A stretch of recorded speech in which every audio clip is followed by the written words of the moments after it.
예수님의 이름으로 기도합니다. 아멘. 말씀은 로마서 6장 15절부터 23절 말씀입니다. 신약 247쪽입니다. 우리 한 절씩 우리 교독하겠습니다. 15절 그런즉 어찌하리요 우리가 법 아래에 있지 아니하고 은혜 아래에 있으니 죄를 지으리요 그럴 수 없느니라. 너희 자신을 종으로 내어주어 누구에게 순종하든지 그 순종함을 받는 자의 종이 되는 줄을 너희가 알지 못하느냐. 혹은 죄의 종으로 사망에 이르고 혹은 순종의 종으로 의에 이르느니라. 하나님께 감사하리로다.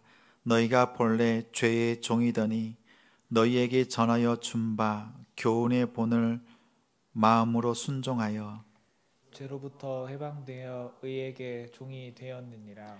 너희 육신이 연약함으로 내가 사람의 예대로 말하노니 전에 너희가 너희 지체를 부정과 불법에 내어주어 불법에 이른 것 같이 이제는 너희 지체를 의에게 종으로 내주어 거룩함에 이르라. 너희가 죄의 종이 되었을 때에는 의에 대하여 자유로웠느니라. 너희가 그때에 무슨 열매를 얻었느냐?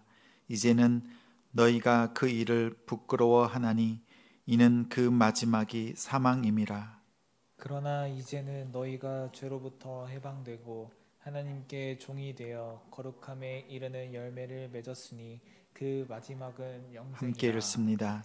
죄의 삭은 사망이요 하나님의 은사는 그리스도 예수 우리 주 안에 있는 영생이니라. 아멘. 이제 거룩으로 나아가라. 이제 거룩으로 나아가라 라는 제목으로 말씀 전하겠습니다. 오늘 이 시간 하나님 앞에 기도로 말씀으로 나아가는 우리 성도님들을 주님의 이름으로 사랑하고 축복합니다. 한 주간 수고 많으셨지요? 믿음으로 승리케 하신 하나님 앞에 또한 감사드립니다. 여러분은 한 주간 은혜 가운데 사셨습니까? 다시 한번 여쭙습니다. 한 주간 하나님의 은혜 가운데 사셨습니까? 사실 이 질문은 바른 질문이 아닙니다. 우리가 은혜 안에 살았느냐? 이 질문은 마치 한 주간 은혜 바깥에 살았던 적이 있느냐, 없느냐 이렇게 묻는 질문과 같습니다. 여러분은 영원히 어떠한 때라도 하나님의 은혜 가운데 살 수밖에 없는 존재가 되었습니다. 그러하기에 하나님의 은혜 가운데 살았습니까? 라는 질문은 은혜 가운데 있느냐, 바깥에 있느냐, 안에 있느냐 이런 질문이 우리에게는 합당한 질문이 아닙니다. 우리는 언제나 하나님의 은혜 아래에 있습니다. 은혜 아래에 있다는 것은 은혜의 다스림 가운데 거한다라는 뜻입니다. 오늘 15절, 16절의 말씀이 그러합니다. 우리는 은혜 아래에 있습니다. 다 같이 고백합니다. 나는 은혜 아래에 있습니다. 우리가 은혜 아래에 있다는 것을 비유로 전하겠습니다. 거지를 왕자로 받아들인 이방인 왕이 있습니다. 왕이 백성들을 둘러보려고 또 돌아보기 위해서 행차합니다. 많은 사람들을 만나고 돌아보는 가운데 다리 밑에 거지가 구걸하는 것을 보았습니다. 내 나라에 이러한 거지가 있다니 이런 마음을 가지고 다가갔더니 그에게 측은한 마음이 들었습니다. 그리고 왕이 거지에게 말합니다. 너는 지금부터 내 아들이다.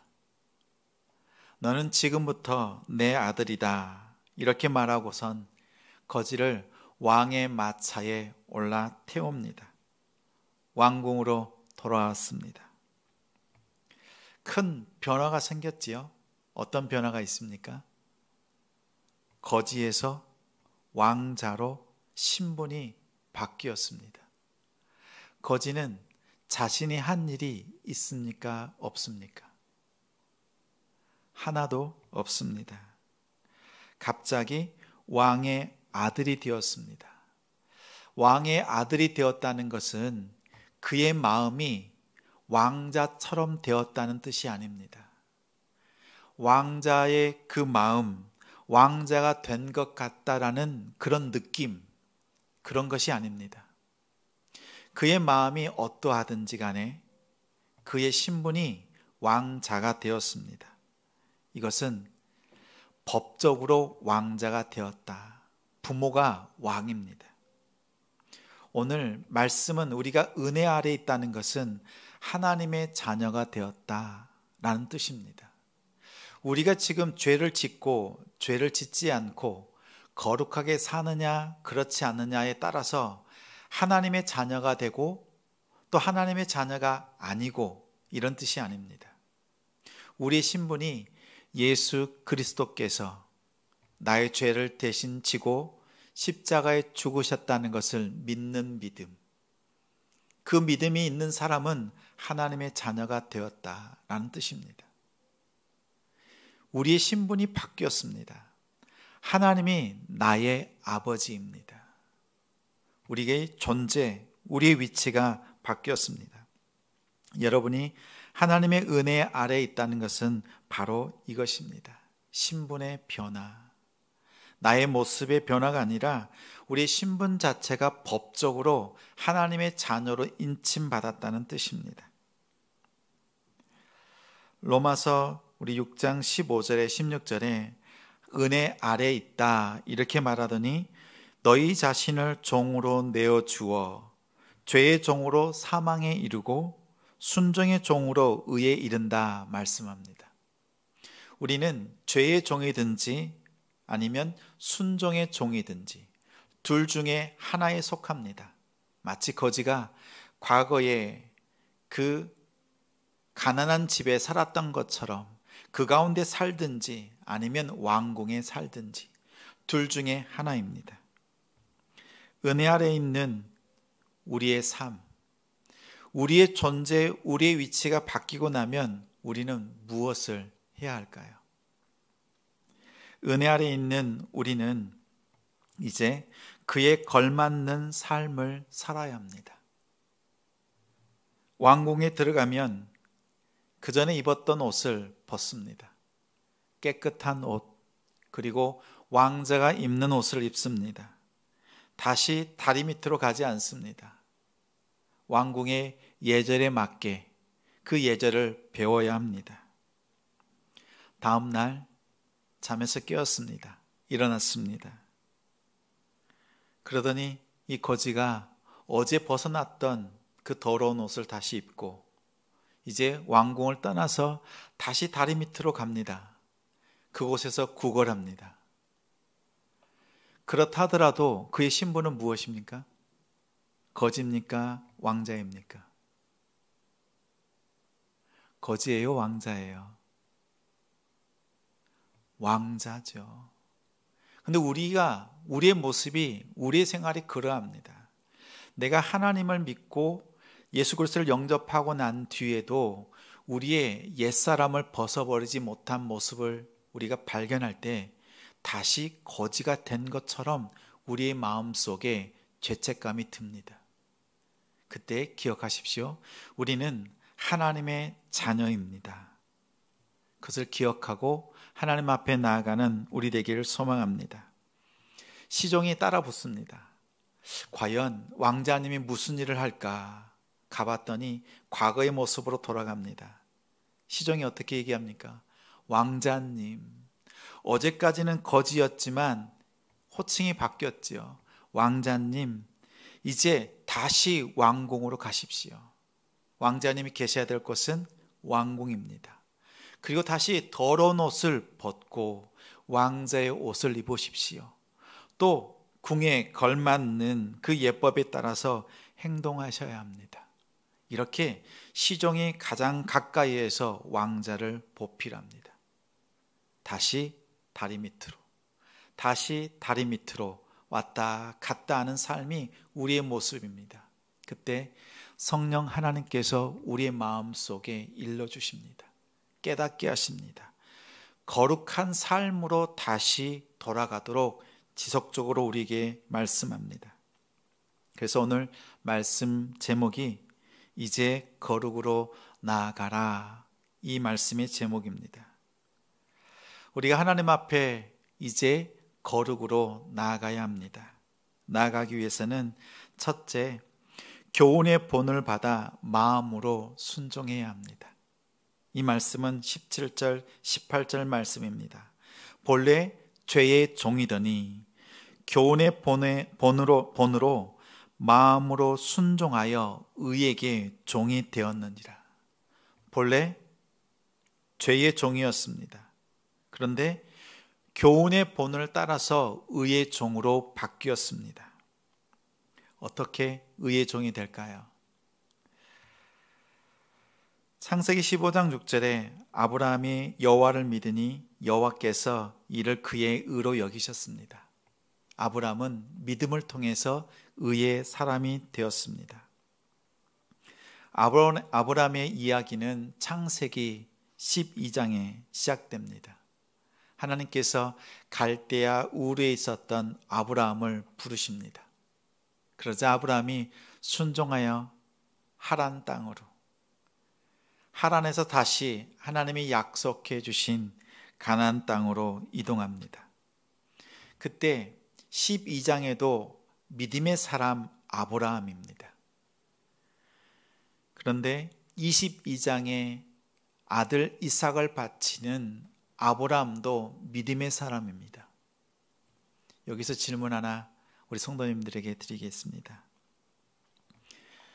12장의 아브라함의 믿음과 22장의 아들 이삭을 하나님께 바치는 그 아브라함의 믿음이 같은 믿음일까요? 다른 믿음일까요?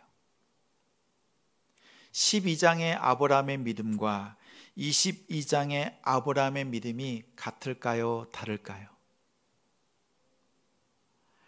12장의 믿음의 아브라함의 모습과 22장의 아브라함의 모습은 다릅니다. 믿음의 순도가 다릅니다. 하나님께서는 처음 부르신 그 아브라함의 믿음을 그의 인생의 삶을 통해서 조각해 내십니다. 그리고 22장에 가서 결국엔 모든 열방이, 민족이 바라보는 믿음의 사람으로 하나님께서 조각해 놓은 믿음의 사람이 됩니다. 12장에 아브라함이 가나안 땅에 왔습니다. 그러자 그 땅에 기근이 밀어닥칩니다. 아브라함은 약속의 땅, 하나님께서 인도하신 그 땅을 떠났습니다. 더 좋은 땅, 풍성한 땅, 애굽으로 내려갔습니다. 그곳에서 바로 왕에게 아내 사라를 빼앗길 뻔합니다. 하나님께서 개입하셨고 하나님께서 도와주셨습니다. 이제 하나님께서 약속하신 약속의 자녀, 그 약속을 받았음에도 자녀가 없자 하나님께 투정합니다. 하나님, 나에게 유능한 종 엘리에셀이 있습니다. 이 엘리에셀이 나의 유산, 나의 아들이 되겠습니까? 이제는 더 나아가 여종 하갈을 통해서 이스마엘을 낳습니다. 하나님께서 분명히 말씀하셨습니다. 아브라함과 사라의 몸을 통해서 태어난 그 사람이 약속의 자녀. 분명 아브라함의 씨지만 사라의 몸을 통해서 태어나지 않았습니다. 이스마엘은 약속의 자녀가 아닙니다. 이제 아브라함이 자녀를 낳을 수 없는 몸, 죽은 몸이 되었습니다. 사라 역시 자녀를 낳지 못하는 그때가 되었을 때 하나님의 방법으로 이삭이 태어납니다. 하나님께서 자신의 몸을 살려내시고 또 하나님께서 사라의 몸을 살리셔서 이삭을 낳게 하신 하나님의 그 큰 은혜를 경험하고 22장에 하나님께서 말씀하신 대로 이삭을 하나님께 번제로 바치기 위해 모리아산으로 올라갔습니다. 자신의 몸을 다시 살려내신 부활의 그 신앙, 또한 이삭을 다시 살리실 하나님이라는 것을 고백하고 모리아산으로 올라갔습니다. 분명 22장 이전의 아브라함의 믿음의 모습은 그 삶을 통해서 여러 가지 사건과 말씀을 통해서 하나님께서 아브라함을 다듬으십니다. 분명 믿음이긴 믿음이지만 하나님께서 기대하시고 하나님께서 인정하실 만한 그 믿음으로 되기까지 그의 삶을 통해서 하나님은 만들어 가셨습니다. 우리 역시 그러합니다. 믿음으로 시작한 우리의 삶, 하나님께서는 말씀을 통해서 우리의 마음을 다듬어 가십니다. 더 믿음의 견고한 사람이 되도록 붙드시고 인도하십니다. 오늘 17절 말씀에 교훈의 본을 마음으로 순종하여 이렇게 말씀합니다. 여기서 교훈의 본이란 성경의 가장 중요한 내용을 말합니다. 구원받기 위해 가장 필요한 성경의 교리, 그것은 세 가지로 말할 수 있습니다. 첫째는 하나님의 진노 아래에 있는 죄인, 나 자신이 하나님의 진노를 받을 수밖에 없는 죄인이라고 깨닫는 것입니다.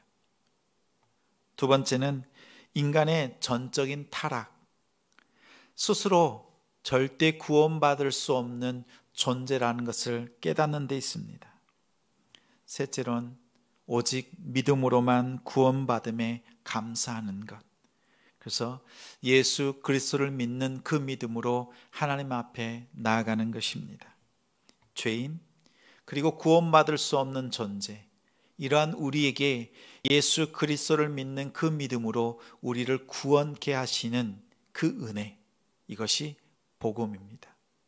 이 복음을 가지고 우리의 마음으로 순종하는 것, 하나님 앞에 나아가는 것을 통해 우리는 믿음으로 하나님 앞에 나아갈 수 있습니다. 우리가 이제 거룩으로 나아가 있는데 두 번째는 몸을 거룩하게 해야 합니다. 19절 말미에 너희 지체를, 너희 몸을 의에게 종으로 내어주어 거룩함에 이르라 말씀합니다. 우리의 몸을 거룩한 데 내어주라 말씀합니다. 하루는 운전을 하다가 운전석에 앉아서 잠시 기다리고 있습니다. 근데 바깥에 한 사람이 손에 무엇인가 들고 왔다 갔다 합니다. 이쪽으로 갔다가 저쪽으로 갔다가 또 이곳에서 저곳으로 왔다 갔다 합니다. 무슨 일인가 싶었습니다. 가만히 쳐다보고 있는데 그 사람이 조금 더 멀리 가더니 한 곳에 무엇인가 내려놓습니다. 가만히 보니 쓰레기 봉투였습니다.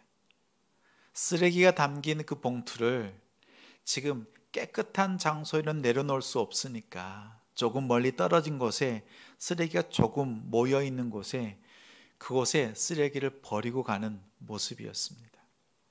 그 모습을 보다가 이런 마음이 들었습니다.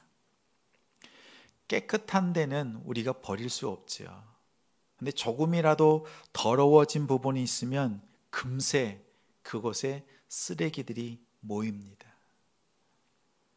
우리의 삶에, 여러분의 마음에 조그만한 흠, 조그만한 죄가 틈이 타면 어느새 그곳에 죄가 가득 쌓이는 것을 우리는 발견합니다. 마태복음 12장 43절에 이렇게 말씀합니다.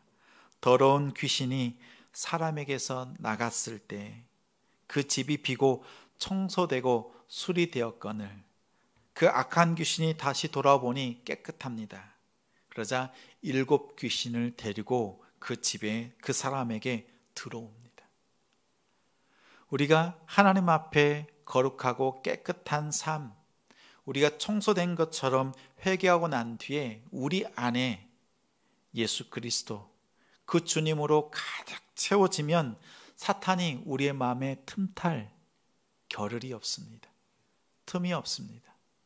그러나 우리의 삶에 이런 사탄이 틈탈 만한 죄악들이 우리 가운데 조금만 있으면 그 사이로 얼마나 빠르게 틈타는지 모릅니다. 우리의 삶을 거룩으로 허리를 동이십시오.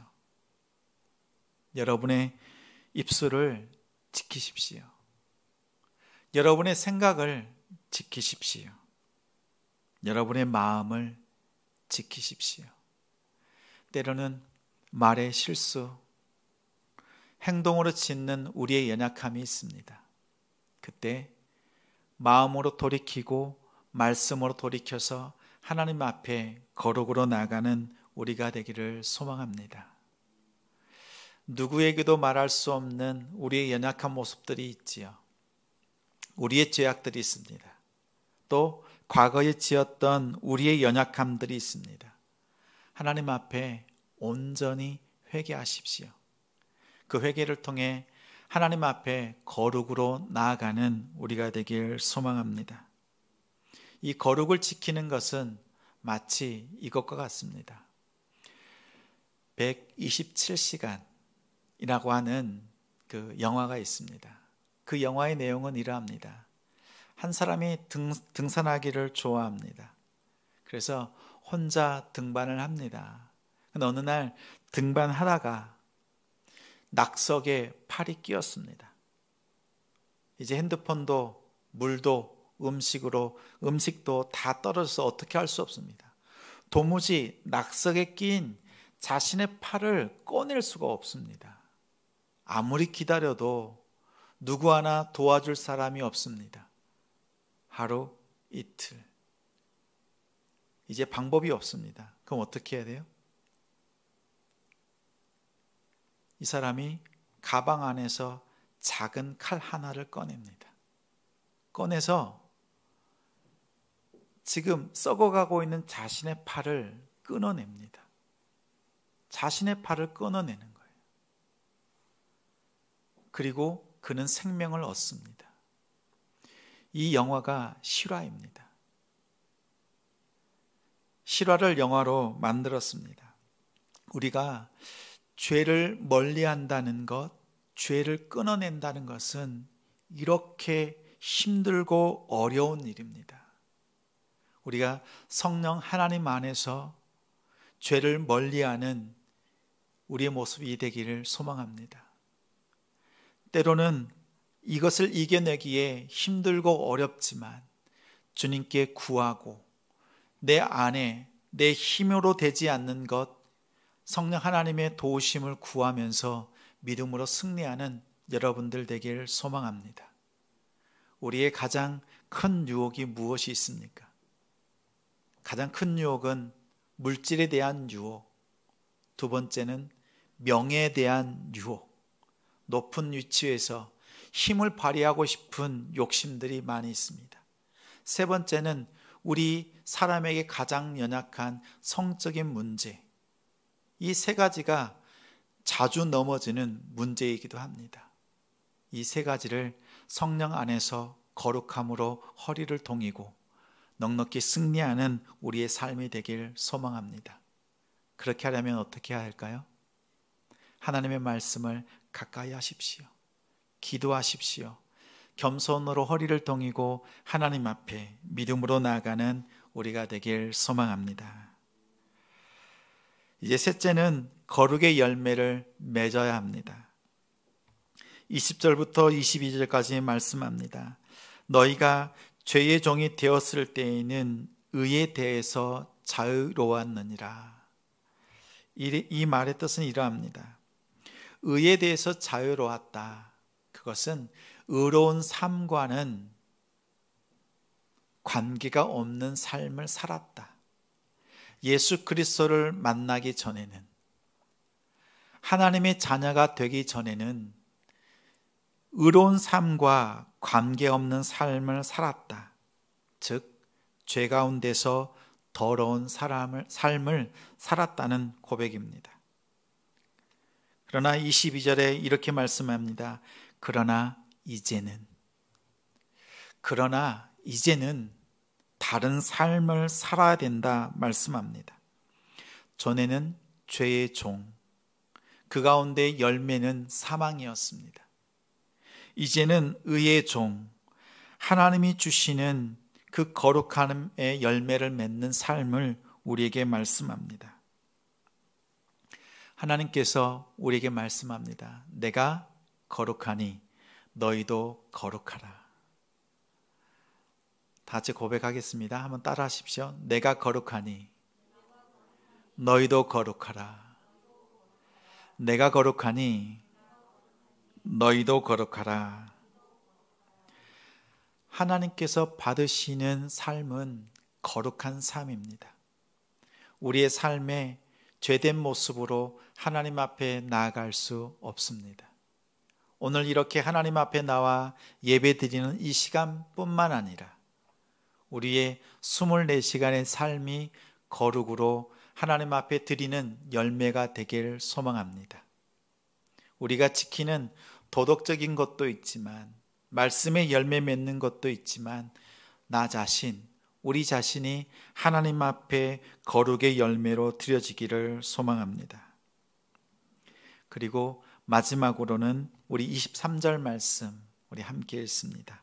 23절 죄의 삭은 사망이요 하나님의 은사는 그리스도 예수 우리 주 안에 있는 영생이니라. 한 번 더 읽습니다.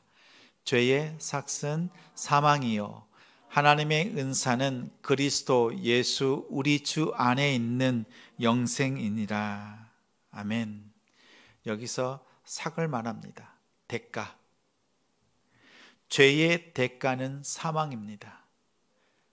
근데 오늘 말씀처럼 우리가 이제는 변화되어서 하나님의 기뻐하시는 모습으로 순종하고 또 우리의 몸을 하나님 앞에 드리고 거룩한 열매를 맺으면 그 대가로 우리가 무엇을 얻을 수 있을까요?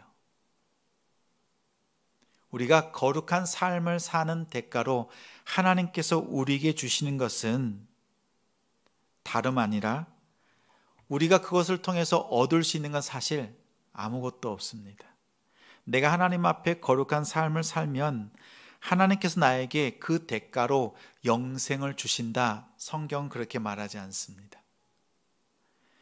죄의 대가는 사망이지만 우리가 하나님께서 우리에게 주시는 영원한 생명은 은사이다 말씀합니다.